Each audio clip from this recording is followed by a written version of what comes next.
A church full of grace. The News Church.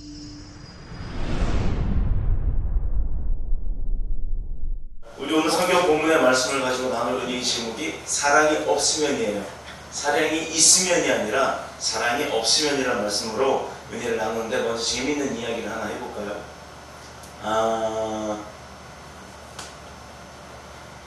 저 관계만 쳐다보기도 너무 이뻐서. 성냥개비 아시죠? 성냥개비 요즘은 보기가 힘듭니다만 성냥개비하고 양초가 친구였어요. 그래서 어느 날 성냥개비랑 양초가 대화를 하는데, 성냥개비가 양초에게 그래요. 야, 나는 있잖아, 성냥으로 태어났는데 너의 몸, 양초 네 몸에다가 나는 불을 붙여야 될 의무가 있다, 그렇게 얘기를 해요. 그러니까 양초가 놀라면서 말하기를, 야, 너는 나랑 친구, 가장 친한 절친인데 네가 나를 태운다고? 야, 네가 나한테 불을 붙이면 나는 그 불로 인해서 내 몸이 온통 녹아내리는 그 뜨거움이 얼마나 고통이 큰 줄 아냐? 네가 친구인데 나한테 그럴 수 있어? 이렇게 얘기를 합니다. 나는 너무너무 뜨거워져서 그럼 결국 난 눈물을 흘려갖고 내 몸이 다 녹아내리고 결국에는 나는 네 곁에서 떠나게 돼, 없어져 버리게 돼. 그러니까 성령제비가 말합니다. 양초야, 너와 나는 세상을 밝히라고 하는 그 빛을 비추라고 하는 그 소명, 사명을 받았지만 그래도 넌 나보다 나아. 나는 짧은 순간 타고 없어지지만 너는 오랜 순간 타잖아 하고 서로의 그 위치에 대한 이야기들을 하면서 은혜를 나누기 시작합니다. 근데 너는, 양초, 너는 내가 불을 붙이기 위해서 머리를 벽에다 헤딩을 해갖고 머리를 불태워가면서 너한테 불을 비춰줘야 되는 그 일을 하기 위해서, 그 사명을 감당하기 위해서 나는 결국엔 내 머리를 벽에다 부딪히는 그 고통이 얼마나 뜨거운 줄 아냐? 야, 너는 몸이 타지? 나는 머리가 탄단 말이야. 이러고 그 양초에게 성냥개비가 이야기를 합니다. 그러자 양초가 대답하기를 그러는데요. 뭐라고 했냐면, 그래, 성냥개비가 네 말이 맞다. 나는 사람들에게 빛을 주기 위해서 내 몸을 불사르기 위해서 태어났지. 그러니 내 몸을 태워 불을 밝히지 않으면 내가 양초로서의 무슨 의미가 있겠냐. 근데 요즘 양초도요, 냄새가 좋은 뭐예요? 그거? 예, 향기가 나는 게 있어요. 그런 뭐 여러 가지 역할이 있겠지만 본질적인 그 양초의 역할에 대해서는 빛을 내서 세상을 밝히는 그런 영향을 끼치는, 그게 본인의 역할이다 이 말이죠. 그렇습니다. 세상에는요, 존재하는 것이 무엇이든지 간에, 어떤 것이든지 간에, 누구든지 간에 그 존재의 이유가 있어요. 가치가 있는 겁니다. 성냥개비 하나에서 시작해서 뭐 1억 원이 넘는 뭐 몇억 원이 되는 무슨 승용차 같은 것도 보면, 아니면 몇백억이 되는 하늘을 나는 비행기도 보면, 모든 것이 만들어지거나 태어난 것에 대해서는 분명한 목적이 있다는 거예요. 그 목적 없이 태어나지 않는다 이거죠. 그래서 하나님께서 말씀하십니다. 마태복음 6장 30절에 오늘 있다가 내일 아궁이에 던져지는 들풀도 하나님이 이렇게 입히시거늘. 우리가 길에 가다 보면요, 잡초도 있고 지푸라기도 있고, 그 잡초가 말라 비틀어져서 썩어가든지 태워지든지 바람에 날려가든지 떨어지는 낙엽들 같은 거 보면 아무 쓸모가 없을 것 같이 보여요. 그런데 그 낙엽들도요, 은행잎 떨어지는 것도 다 걷어가는데요. 그래서 병원에 갖고 가면, 약국에 갖고 가면 제조의 제약회사에서 그거를 무슨 약을 또 만든대요. 우리는 냄새나고 버리고 아무 쓸모없는 것처럼 느껴지지만 그 안에도 하나님이 창조하신 만물의 목적의 이유는 분명히 있다는 겁니다. 그들이 생명을 가진 목적을 위해 어떤 것들이든지 간에 그것들을 사용하시고 그렇게 이용되어지게 만들어 놓으신 게 하나님의 뜻이라는 거예요. 하물며 생명을 가진 만물의 영장이라고 하는 사람들이 어찌 그 삶의 근본적인 목적이 없겠습니까? 한번 여쭤볼게요. 우리가 왜 살죠? 크게 아는 사람 크게, 여기 다들 이름, 마치 우리 교회 지금 성도가 꽉 찼는데 아무도 없는 것 같이 느껴지잖아요. 자, 다시 한번 물어볼게요. 우리가 왜 살지요? 네? 나도 안 들려. 다시 한번 크게 우리 바랍니다. 우리가 왜 살죠? 하나님께 영광을 돌리는 게 목적이기 때문이에요. 그래서 우리가 찬양하는 거 아닙니까? 찬양할 때 오늘 주집사님 기타 치면서 찬양하는 모습을 보고 은혜를 받았어요. 눈을 탁 감고 기타를 치는. 그리고 그 가사를 사랑이 없으면 아무 소용이 없다는 거. 천사의 말을 하는 사람도 그 사랑이 없으면 아무 소용이 없다는 걸 눈을 탁 감고 그 미간이 찌푸러져 있는데 그 모습 하나가요. 어떠냐면 그 찬양의 가사가 이미 나를 다 움직이고 있는 거예요. 그러면서 오늘 설교가 사실은 의미가 없어요. 이미 주집사님은 찬양하면서 은혜를 다 받으신 거기 때문에 바로 그겁니다. 우리는 하나님을 높이기 위해 하나님의 영광을 위해서 사는 거예요. 레코딩 좀 눌러주세요. 그런데 어떻게 영광을 드리고 그 영광을 위해서 사느냐, 그 목적이 우리에게는 각각 다르게 있다는 겁니다. 다 찬양하는데 누구 예를 들어 오늘 주집사님처럼 기타 치면서 이렇게 찬양하는 사람이 드리는 영광이 있는 반면에 누구는 열심히 저기 앉아서 자판 두들기고 있으면서 찬양하는 그런 사람의 영광도 있고, 누구는 열심히 드럼을 막 박자 맞춰가면서 그렇게 드럼을 연주하면서 찬양하는 자가 있고, 오늘 우리 한결이가 막 춤을 췄어요. 얼마나 신나는지. 찬양에 춤을 추는 거예요. 벌써 쟤는 델나무예요. 아빠가 막 흔들어요. 막 그거 팔 아파요 사실. 그런데도 우리 아들아 아빠랑 같이 찬양하자 하고 아들을 막 흔들어 치고 아이는 막 이러면서 찬양을 해요. 벌써 범여서 본 교회가 이게 달라지는 교회입니다. 왜? 아이도 춤추는 교회예요. 이런 교회가 어디 있겠어요? 바로 하나님이 기뻐하시는 교회. 그 안에서 하나님의 목적대로 하나님을 높여 찬양하는 그런 백성들, 바로 이것이 하나님의 뜻 가운데 우리가 살아가는 그 목적인 줄 믿습니다. 하나님이 원하시는 뜻을 행하는 것이 바로 우리가 해야 할 일인데, 이것을 가리켜 우리는 작게 말하면 소명이라 하고 크게 말하면 사명이라고 합니다. 양초와 성냥개비는 자기의 몸을 불사르고 또 잠시 세상을 살면서 그 빛을 남기고 사라지고 맙니다. 그런데 중요한 것은 이렇게 엄청난 일을 하는데도 우리에게는 그 양초와 성냥개비의 모습만을 봐가지고는 감동이 없다는 거예요. 그들의 업적을, 그 성냥개비에 불 붙고 양초 불 붙고 하는 그것들의 업적을 기념하고 찬송하는 일은 없다라는 겁니다. 당연히 여기는 거예요. 너는 원래 목적이 그거니까 라고 당연하게 여긴다는 거예요. 왜 그렇게 당연하게 여길 수밖에 없느냐? 첫 번째 이유는 양초나 성냥개비에는 기능은 있어도 생명력이 없기 때문입니다. 세상에는 모든 것들에는 기능이 있다는 거예요. 그 어떤 물건들, 만물에는, 세상의 만물에는 기능은 있어도 생명이 없기 때문에 생명이 없는 곳에는 감동이 없을 수밖에 없다는 거예요. 두 번째는 양초나 성냥개비가 그렇게 잠깐의 빛을 내고 그렇게 하기 위해서 모든 것을 불사르고 자기 몸을 다 던지고 내어줌으로 인해서 그럼에도 불구하고도 감동이 없는 것은 그곳에는 사랑이 없기 때문입니다. 생명과 사랑이 없는 것. 그것이 물건이기 때문에 그 용도에 맞게 쓰여짐에도 고맙거나 감사하거나 감동을 주지 못한다는 것. 당연하다라는 겁니다. 뭐가 없어서? 생명과 사랑이 없기 때문에. 오늘 본문을 보면요, 사랑이 없으면 이라는 말이 3번이나 반복됩니다. 단 3구절인데 3구절에 각 구절마다 사랑이 없으면이 나온다는 얘기예요. 이 세상에서 사랑이 사라지고 오는 것을 상상이나 할 수 있겠어요? 어떻게 상상할 수 있겠어요? 우리 외할아버지 주집사님 한결이를 그렇게 막 안고 빨고 막 업고 심지어 주머니에 넣고 다니고 싶어 해요. 그런데 거기서 만약에 사랑이 없다면 내가 울거나 말거나 아프거나 말거나 아무 신경 안 쓸 거라 이 말입니다. 그런데 할아버지와 손자가 아닌 아버지와 아들, 엄마와 딸, 바로 부자지간, 모녀지간, 모든 자녀와 부모의 관계도 다 그렇다는 거예요. 사랑이 없으면 아무 의미가 없다는 거예요. 산모가 산고 끝에 정말 어렵게 자기가 낳은 아이를 낳아도 만약에 엄마가 자녀에 대한 사랑이 없다면요, 그 첫 안 물릴 거야. 애가 굶고 죽든 말이야, 아프든 말이야. 신경 안 쓸 거 아니에요. 부모가 성장하는 자녀를 위해서 자신을 희생하는 것, 어떻게든 나보다 내 자녀가 더 잘 되기를 바라는 것, 그게 뭐 물질이 됐든 뭐가 됐든 표현 보면 여러 가지가 있어요. 그런데 누구도 어느 부모도 자녀가 잘못되는 것을 원치 않을 것이라는 겁니다.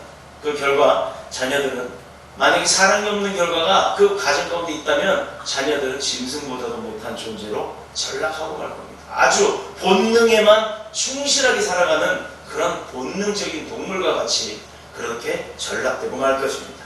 사랑이 없다면 누가 나라와 민족을 위해서 기도하며 희생하며 누가 주님을 사랑하고 교회에 몸된 주님의 교회를 받들어 섬기고 충성하며 헌신을 하겠습니까? 몇 년 전에 다들 기억하실 거예요. 사람이 없으면 어떤 일이 일어나는지 아주 극단적으로 보여주는 사건이 하나 있었습니다. 오스트리아라고 하는 나라에서 18살 된 딸이에요. 딸. 자기의 딸이에요. 자기 자신의 딸을 24년간 집 지하에 감금하여 성적 폭행을 잊지 않고 그리고 7명의 아이들을 출산을 했대요. 엄청난 일이죠. 근데 그 자녀가 어떻게 해서 발각이 났냐면 그 사건이 자기의 딸을 보면서 7명의 뭐라 그래요? 자녀라 그래요? 손주라 그래요? 그러니까 애매하잖아요. 그렇게 7명의 아이를 낳는데 그 중에 장녀가 19살이 되도록 그 안에서 살게 만든 거예요. 자녀도 따지고.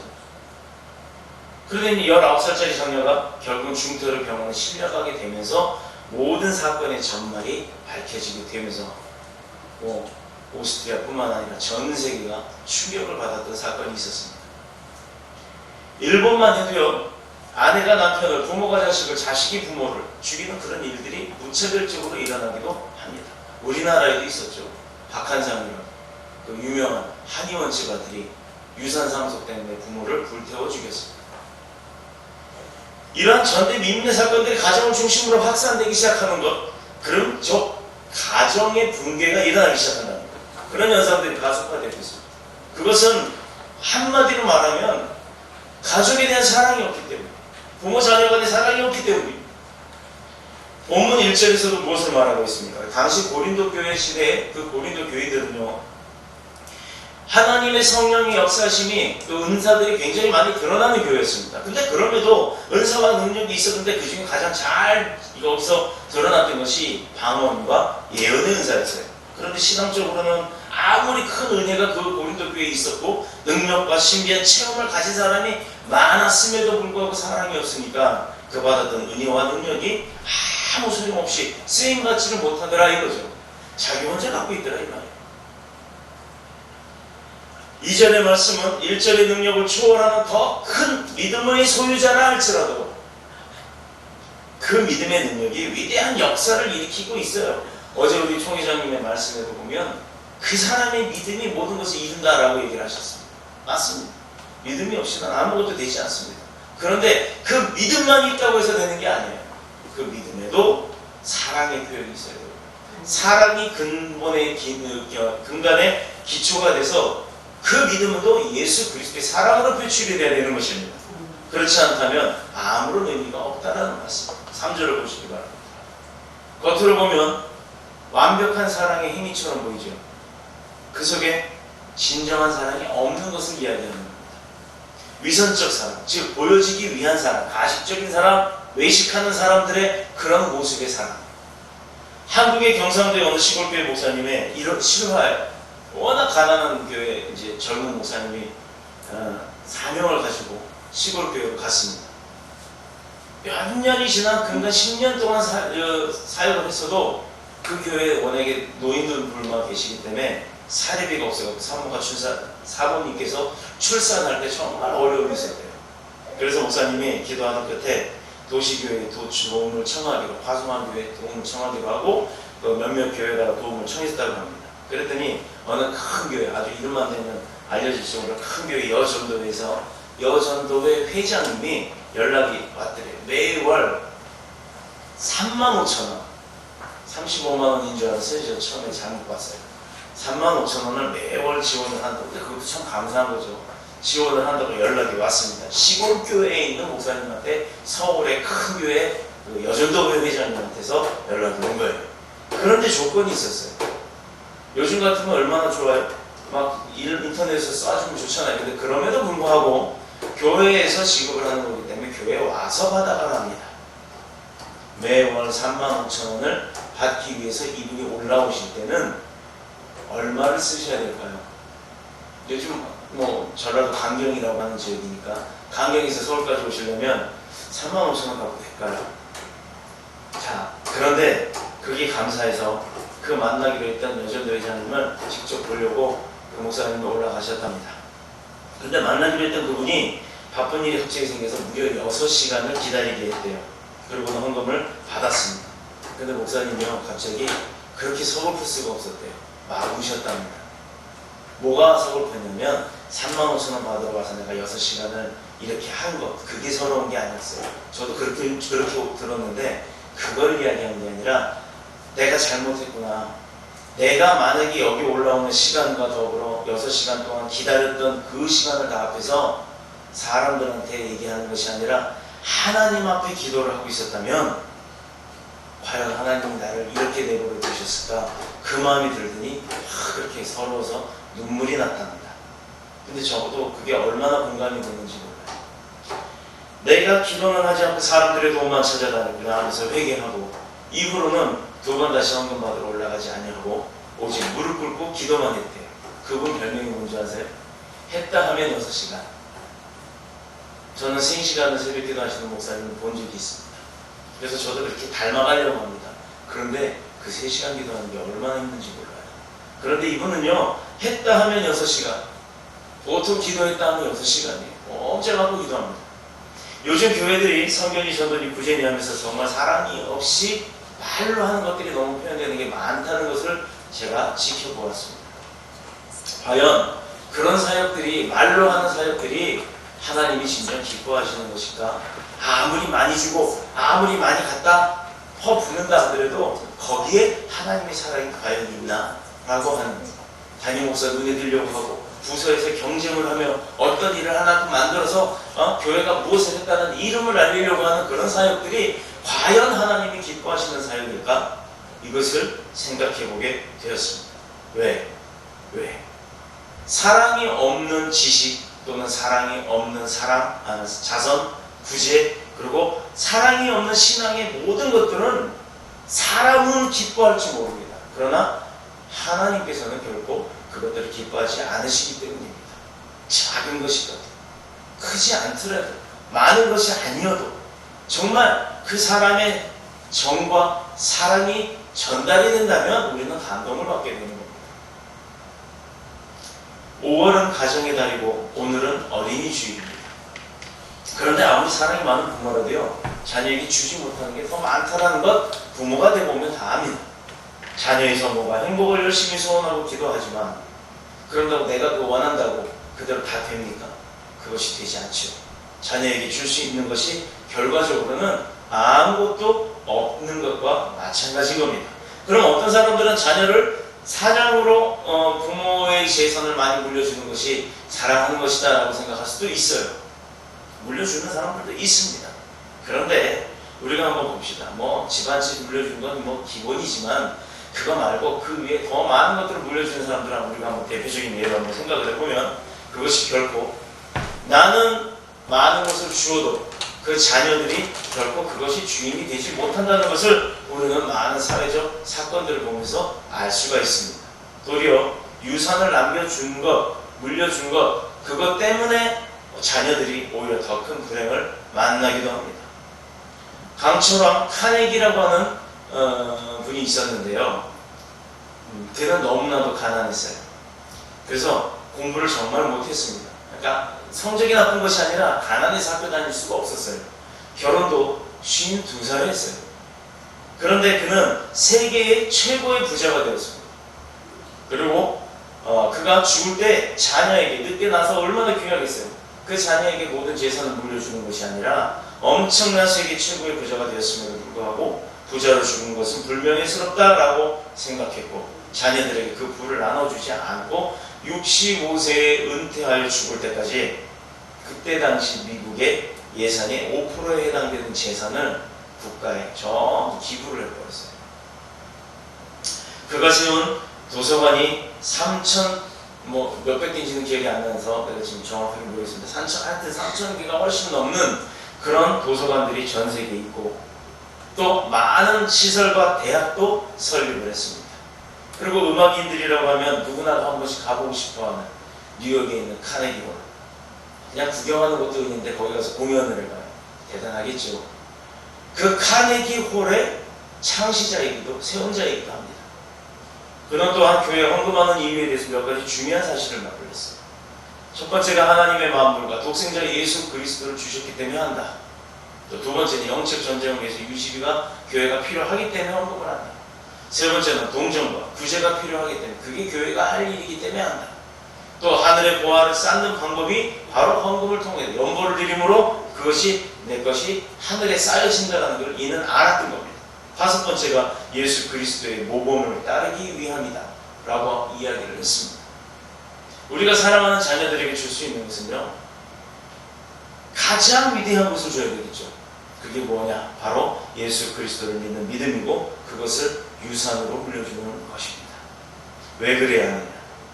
하나님은 부모가 주지 못하는 것, 또 부모의 사랑으로도 해결할 수 없는 것, 그런 것들을 다 채워주실 수 있는 분이기 때문에 그런 막강한 분을 알려주고 그 분을 섬길 수 있도록 가르쳐주는 것, 이것이 부모의 역할입니다. 하나님은 죄인 되었던 우리를 위해서 독생자 예수 그리스도를 우리에게 주셨죠. 우리가 많이 찬양하는 내용입니다. 요한복음 3장 16절. 하나님이 세상을 이처럼 사랑하사 독생자를 우리에게 주셨으니 이는 그를 믿는 자마다 멸망치 않고 영생을 얻게 하려 함이라. 우리에게 뭐가 필요할까요? 바로 이것이 하나님이 우리를 향하신 하나님의 온전한 사랑인 줄로 믿습니다. 그분은 지금도 이 시간에도 저와 여러분 그리고 우리의 자녀들의 부족함을 다 아십니다. 그래서 우리가 구하기만 하면 우리의 연약한 허물을 허물고 덮으시고 더구나 치료까지 하시면서 회복할 수 있도록 도와주시는 줄로 믿습니다. 신앙도요, 부모가 자식을 사랑하는 마음이 있을 때 물려줄 수가 있는 거예요. 그렇다고 해서 안 나오겠다는 자녀 막 강제로 끌어오면 그럼 반발만 삽니다. 그냥 우리가 할 수 있는 제일 좋은 방법 우리 있다고요. 하나님 앞에 기도만 하면 돼요. 아침에 눈 뜨고 아버지 전달되게 해주세요. 아버지 내 마음이 어떤지 내 뜻이 무엇인지 깨닫게 해주세요.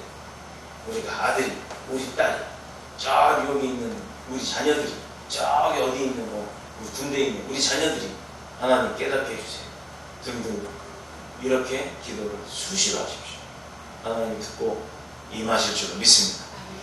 주님의 사랑이 먼저 우리 부모들의 마음에 부으신 바가 되었고 또 그것이 행동과 삶과 모습 또 그리고 주님의 은혜와 이끄심의 인도하심을 통해서 자녀들에게 비춰진다는 거예요. 자녀들에게도 그런 영적인 감화 감동이 오게 되고 또 그를 통해서 자녀들이 주님을 알게 되는 겁니다.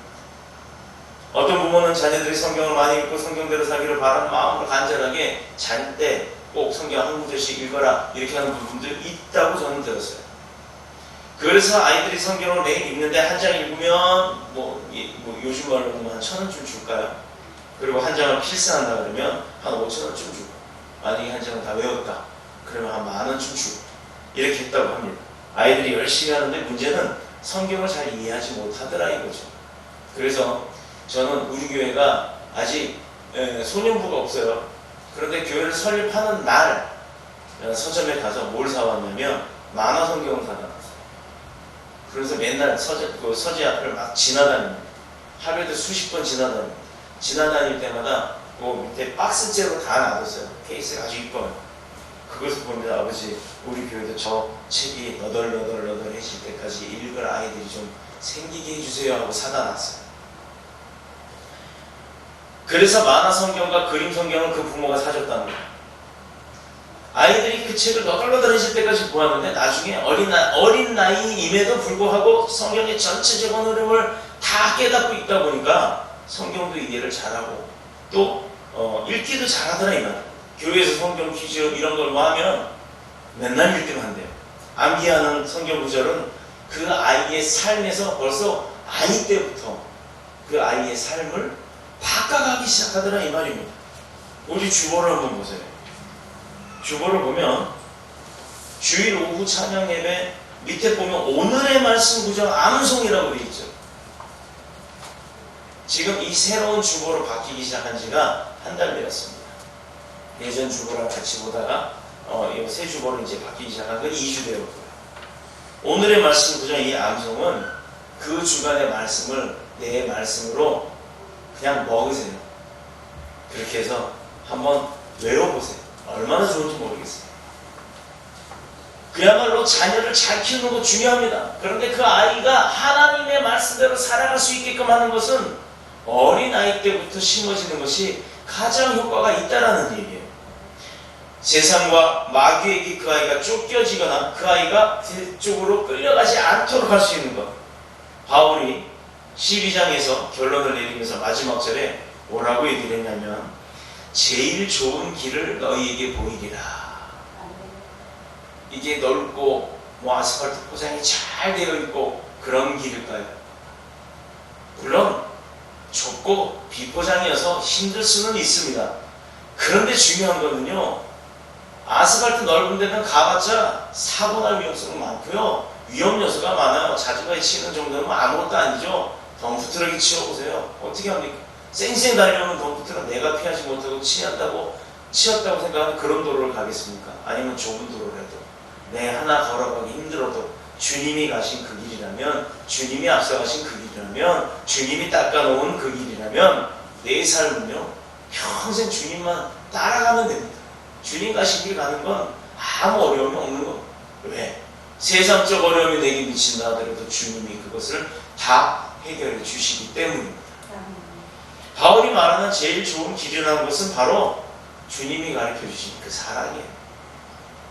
이것은 13장 13절에 보여주는 대로 믿음보다도 소망보다도 우선하는 것이 바로 사랑이라는 것을 알 수가 있는 것입니다. 그러므로 부모가 자식을 사랑하는 제1의 조건은 사랑의 하나님을 만나게 하는 것, 그거입니다. 내가 형편이 안 좋아서 자식에게 물려주는 것이 없으면 안 사랑해서인가요? 부모가 뭐 나빠서 자녀에게 못 물려주는 건가요? 그런 게 척도의 근간이 되면 안 된다라는 겁니다. 역사학자인 잘 아시는 토인비라고 하는 사람이 있었죠. 그가 나라가 망하는 3가지 이유를 말한 게 있는데 참 공감되는 게 있었어요. 그래서 제가 그거를 좀 적어봤습니다. 어떤 일에 책임을 지는 사람이 없을 때 나라가 망한다. 이게 첫 번째 이유입니다. 두 번째, 집단 행동을 통해서 힘이라는 것이 정의를 대신할 때 나라가 망한다. 세 번째, 자기중심적인 것. 모든 사람이 내가라고 하는 것이 앞서가기 시작하면, 우리보다 내가라는 것이 앞서면 바로 나라가 망하는 것이다 라는 이 3가지 이유를 말했습니다. 개인의 생각, 개인의 신념, 그리고 지식, 명예, 그리고 그 개인의 장래, 개인의 욕심대로 산다면 나라가 망한다는 거예요. 무엇이 빠졌죠? 사람들이 추구하는 건 다 얘기했어요. 그런데 하나가 빠진 게 있습니다. 바로 최고의 좋은 길인 사랑이 빠진 거예요. 사람이 어떤 위대한 말을 한다고 해도 천사가 말하는 것처럼 말의 능력이 있다 해도 그것이 사랑이 빠져버리면 아무 의미가 없다라는 겁니다. 권력, 명예, 능력, 돈, 물질 뭐 다 필요한 거 다 있어도 그가 사랑이 없다면 딱 우리는 스크루지 영가라는 소리 듣는 거예요. 사람이 육체적인 것은 물론이고 믿음에서 나타나는 위대한 능력이 있다 해도 사랑이 없으면 아무 소용이 없다는 거예요. 모든 지식을 다 빼들고 일체의 진리를 다 알고 있으면서 또 그렇게 있다 하는 무슨 대학 교수가 됐건 뭐가 됐건 그게 중요한 게 아니라는 겁니다. 그 교수가 학생들한테 갑질이나 하고 사랑할 줄 모르고 그렇다 그러면 그 교수가, 학생이 없는 교수가 교수가 되겠습니까? 마찬가지예요. 세상에서는 사장도 직원이 없는 사장이면, 욕먹는 사장이면 어떻게 되세요? 봤잖아요. 뭐죠? 주주회의 해갖고 쫓겨나기도 하고. 자기의 육체를 불태워 생명까지 내어준 성냥개비와 양초에 예를 든다 해도 그것들의 사랑이 없다면 아무 소용이 없다라는 것. 우리의 몸에 건강에는 보여도 몸의 밸런스가 깨지고 그 바이타민이 없어지거나 결핍이 된다면 어떻죠? 병이 들고 망가지고 고통받기 시작합니다. 지금의 젊은이들이 많이들 방황을 해요. 또 흉악한 범죄에 자신의 몸에 빠져 있음을 모르고 있다는 거예요. 자포자기 상태로 요즘에 삼포 시대이죠. 삼포 시대. 그래서 삼포 시대에서 제가 삼포 만두를 좋아해갖고 삼포 만두를 좋아하는 시대인가? 좀 몰랐어요. 요즘 너무 말들을 잘 줄여요. 결혼 포기하고 취업 포기하고 뭐를 포기한다고 그러지? 그러면 장래를 포기한다. 자기의 꿈을 포기한다. 그래서 삼포 시대예요. 어릴 때 당연히 받아야 할 사랑을요 받지 못했기 때문이에요. 알지 못하기 때문입니다. 그러나 또 자세히 보면 그 젊은이들이 키운 부모들도요 그 세대에 마찬가지로 사랑을 잘 경험하지 못했기 때문에 주지를 못하는 겁니다. 이러한 사실을 생각해 보면 과연 우리는 하나님 아버지로부터 사랑이라고 하는 최고의 것들을 받고 있다는 사실에 감사하지 않을 수가 없다는 겁니다. 사랑이 없는 교회 더 이상 출석하고 싶지 않죠. 이게 마찬가지입니다. 가정도 그래요. 사랑이 없다면 자녀들이 그 집안에 머물고 싶어 하지 않을 겁니다. 자녀들이 더 이상 그 집에 머물 이유가 없다라고 생각하는 거죠. 차라리 가출해서 부모를 떠나서 자기 혼자 세상과 마음껏 누리고 살고 싶다라고 생각을 할 겁니다. 그러나 정작 그 자녀들이 세상에 나가보면 어떻죠? 세상은 그 자녀들을 가만두지 않습니다. 그래서 잘 아는 성 프란시스코 성인이 있었어요. 그분이 노래하기를 위로받기보다는 위로하고 이해받기보다는 이해하며 사랑받기보다는 사랑하게 해주소서라고 그는 노래를 했고 기도를 했습니다. 왜 그랬을까요? 우리는요 줌으로써 오히려 받습니다. 또 용서함으로써 오히려 용서를 받는 거예요. 그리고 나를 버리고 죽임으로써 인해 영생을 얻기 때문에 바로 그 성 프란시스코의 기도가 나온 것입니다. 돈은 없어도요 사랑이 넘치는 가정이 되기 축복합니다. 내 뜻대로 이루어지지 않는다 해도요 주님께서 나를 위해서 내 몸 대신 몸을 주셨던 것처럼 우리도 사랑 가운데 그렇게 나를 희생하면서 섬겨가는 사랑하는 그런 축복의 가정들 다 되시기를 그리스도 예수님의 이름으로 축복합니다. 축원합니다. 기도드리겠습니다.